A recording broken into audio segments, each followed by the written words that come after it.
The higher you go on the leadership ladder, the less stressed you are. Now, I know that's not true, but I know that great leaders demonstrate ease. When they walk in the room, people feel better because they walked in the room. Welcome to Investment Grade Practices podcast, where we believe private practice dentists deserve to get the lifestyle today while building an asset for tomorrow. Join your host, Victoria Peterson, to design the practice of your dreams and secure your financial independence. Let's get started. It is always a pleasure spending time with my partner, Dr. Baird. And if you haven't met him yet, you probably are already getting a sense that he's just a really great guy. And in dentistry, I think he's a unicorn. He is a diplomat in the ICOI. He is one of the top educators in the nation clinically, but he's also a very savvy business person. And balancing both business and clinical effort is an art form that I think Bruce has elevated to the highest levels. Here's what I took away from that conversation. Everywhere you go, you hear people say, get outside of your comfort zone. Outside of your comfort zone is where the growth is. That's where the excitement in life is. And I don't disagree with that. However, today, I want to invite you to get in your comfort zone. Get comfortable. You heard Bruce say that word a lot. Get comfortable having crucial conversations. Stop comparing yourself to other people. Get comfortable, I guess, in your own skin. Get comfortable about who you are, what your values are, and then align everything in your world around that. And he gave some real great examples.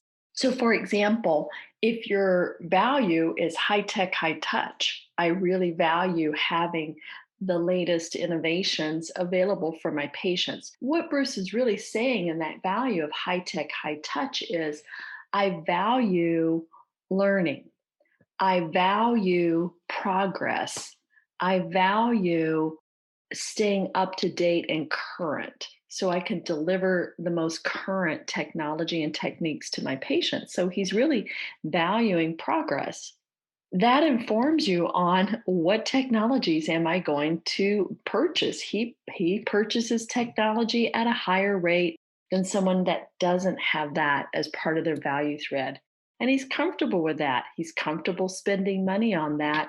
And he's developed a way of valuing, is this piece of technology correct for my practice? You probably heard that as well. I had a lot of equipment that ended up in the boneyard in the attic. So that's the next thing I'd love for you to get comfortable in. Get comfortable saying no. No, this is not the right technology for my practice today. No, I will not implement this until I know I have team support and I can train them to use it. No, I will not let this sit in the corner. Team, we are going to be trained on this.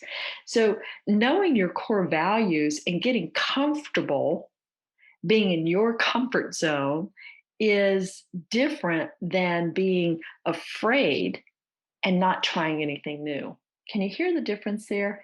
The more you understand and clarify your value, the more value you can bring because you're very comfortable having those crucial conversations. This fits, this doesn't. This is correct for me in my practice today. This is not correct for me in my practice today. It's not a right or wrong conversation. Everyone gets to have their values. Most of the time, we're not living in our values, though. We're running out of fear. We're running out of panic.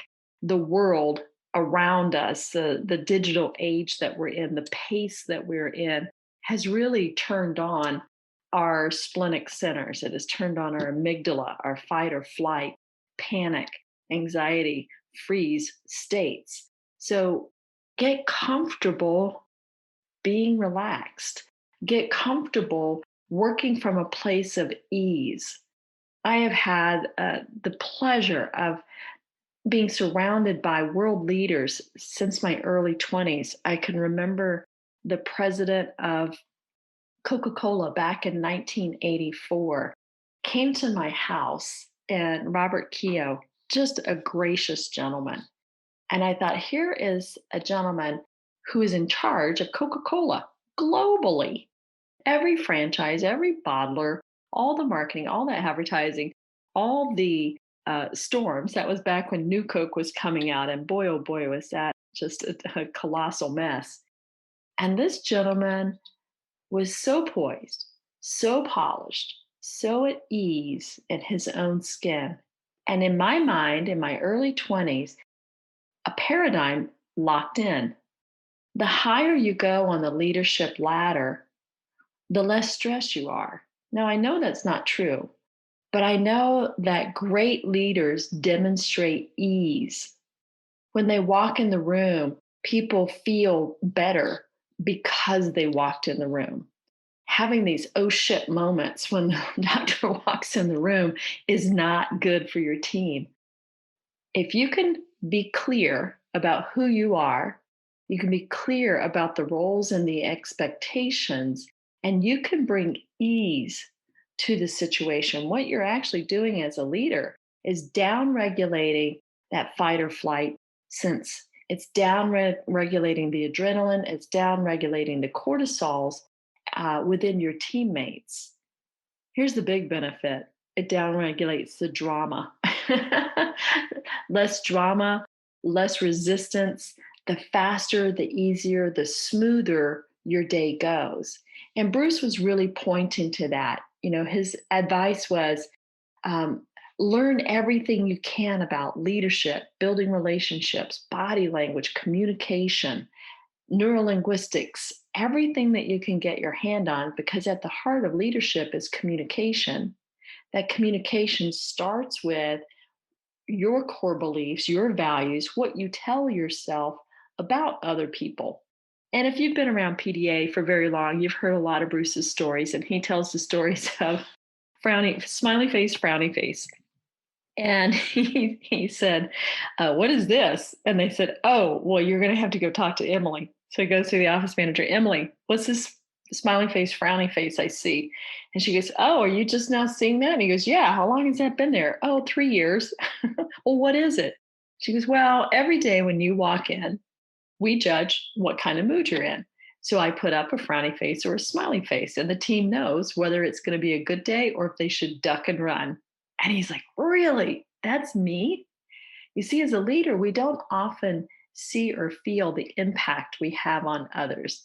And it really is a gift when your team can reflect back to you, yeah, you're kind of a butthead today, and it's bringing people down. So, what an interesting concept that to build an investment grade practice, you got to get in your comfort zone. You have to get clarity within yourself about who I am, what I'm building, and where I'm going.